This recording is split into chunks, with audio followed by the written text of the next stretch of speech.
22 July is a drama film and is directed by Paul Greengrass, and the film tells the true story of the 2011 Norway terrorist attacks by showing the attack and the aftermath. For Paul Greengrass, this is a nice comeback after the nosedive off a cliff that was Jason Bourne, and pretty much this was a great film. At points this film could be horrifying to watch, and the film could also be intense, and this film works to Paul Greengrass's strengths. With the types of shots he generally uses like shaky cam and zooms, he is always able to tell a gritty and real story. And at some points in this film I got a documentary feel, and despite its length I found this film intriguing the whole way through. Much like Greengrass's previous film United 93, he casts unknown actors, which allows the film to focus on a wide variety of characters and not letting one single character be the entire focus of the film, as there were multiple characters with their own stories that needed to be told. Now, this film isn't exactly flawless, and one of the biggest things that kind of stuck out to me was the runtime, because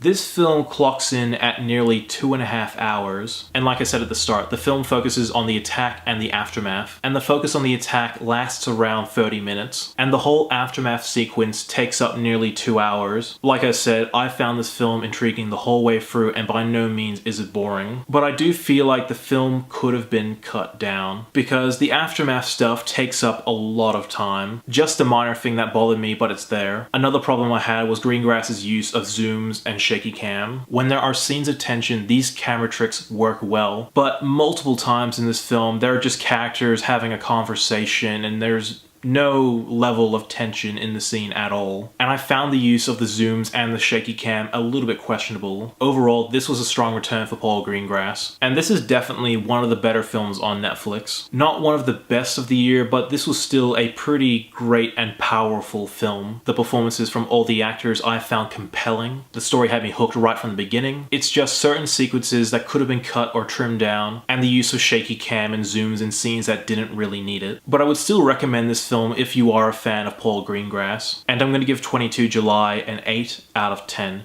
Thank you so much for watching. If you like what you see, be sure to like my Facebook page, follow me on Twitter, and subscribe to my channel below. As always, I'm NETX5. Thank you for watching.